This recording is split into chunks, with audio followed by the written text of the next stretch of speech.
Hello everybody. Today we're going to do a difficult one for me, but I think it's a sign of how far I've come that I can talk about it. Now, one of the hardest things you can do is watch your child suffer. It doesn't matter who you are. If you're a human being, you've got feelings, and it really takes a lot out of you. And in this video, we're going to talk about empathy and codependency. And I'm going to use that as a context. I might actually insert a few other examples about where it starts and how easily it starts. I don't necessarily agree, not in my case anyway, about certain aspects of it, but I will tell you what I think. Now, yesterday, this isn't related. This is an empathy codependency thing, but it's not related to the story we're going to tell you later. But yesterday I spent 10 hours getting the hell kicked out of me by a 12-year-old at work. This kid had problems, the nurse staff were getting punched as much as I was. His sister, big black eye. And it was completely out of control. There was something going on. They put him in a grey box, surrounded by strangers. And if you know anything about mental health, because they didn't tell me what's wrong with him because I've got no business knowing. But if you know anything about mental health, you can guess what kind of illness he had if he was going nuts in this grey box surrounded by strangers. The fact that when I walked in with security all over, it acted like a massive trigger before I even opened my mouth. Should tell you, that kid was a nightmare for everybody around him, but he was in a nightmare himself. Those that understood that were thinking, oh, poor lad. Now, they were feeling his pain, they were emphasising with him and they were feeling his pain, they were taking it on board. That is codependency. It's ultimately a very harmful thing. You can show empathy, understand the situation as I've just explained to you, my understanding of it, and then you can think, poor lad, right?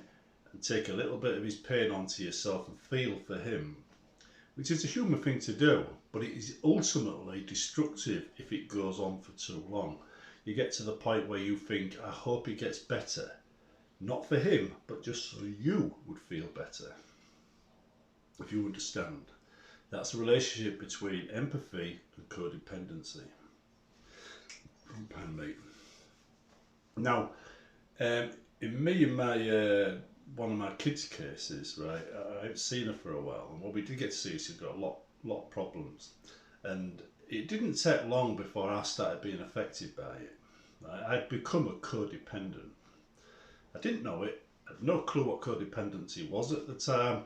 Fairly new to the whole mental health thing. I hadn't really had to deal with it. Nobody in my family suffered from it. And my daughter in question, had been taken away from me by the mum at a fairly young age, because back then mothers could do that to fathers with no judge being involved. So yeah, by the time I saw her again, she had mental health issues.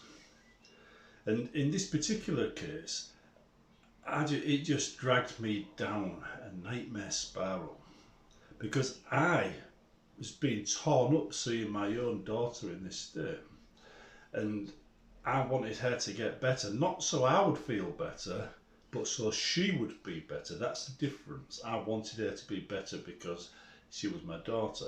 When it's your kid, it's always a lot harder to deal with. Now, I did everything I could. Some of it, she was grateful for, some of it she wasn't. I did everything I could. And it just made me ill. It sent me to a very dark place. Within months of us talking, it started to affect me. And within 6 months, people were making comments that I needed to step back because I was changing.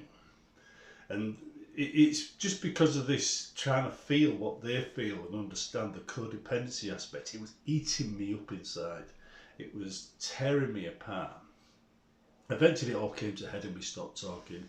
We fell out, and we haven't talked since, really.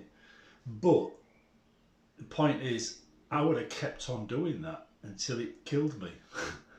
And that is the essence of codependency. I would have kept on doing that to try and make my daughter's life better until it killed me, because I'd basically put my own health last, if you understand me.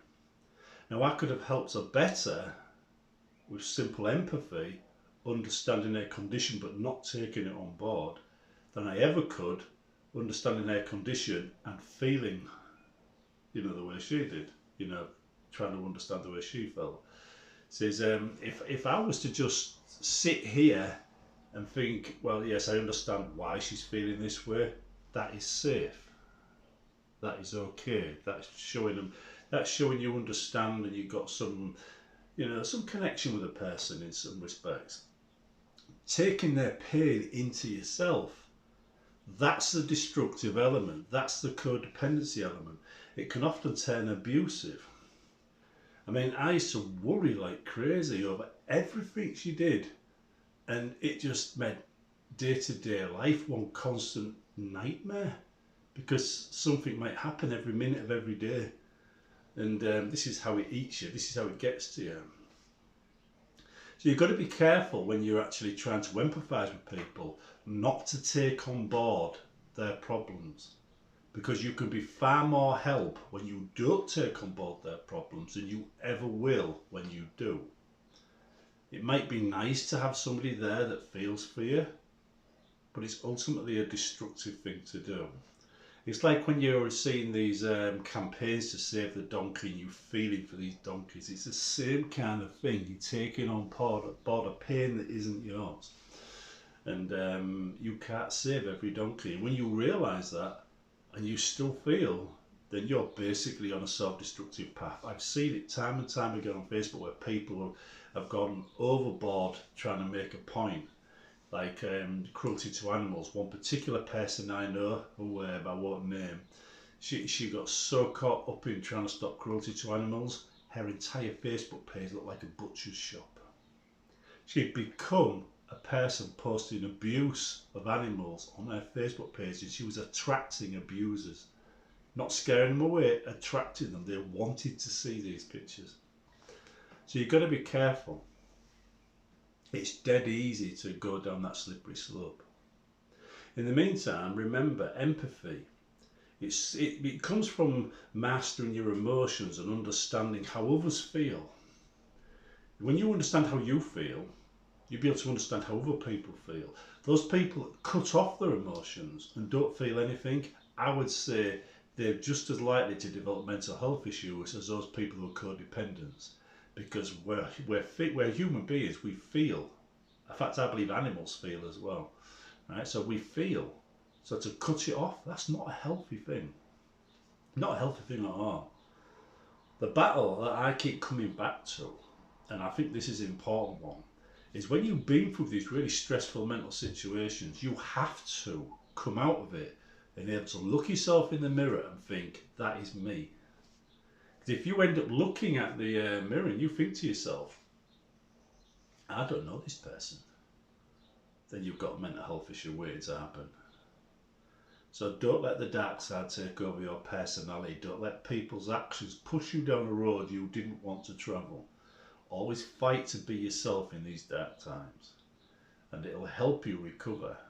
When you know the person that wakes up in the morning is the person you want to be, you're on the right path. Right, see you in the next one. Remember, empathy, but not codependency.